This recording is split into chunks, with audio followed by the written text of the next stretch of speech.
बेलखा road तुर्की पार शमशान घाट के शमशान घाट ये हम दिखाते हैं लाइव वीडियो शमशान घाट का जो इस समय मौजूद है हम तुर्की पार में।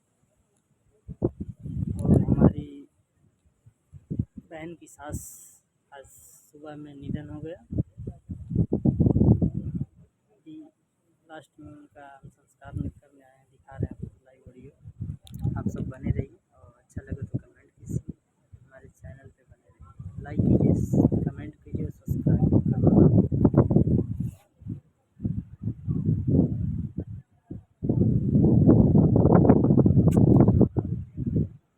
दीपार का फुल नज़ारा आप देख सकते हैं, आपको दिखा देता हूँ, बने रहिए। और ये नदी है और पुल भी दिख रहा होगा आप लोग को, पुल भी है, ये भी ट्रेन गई है।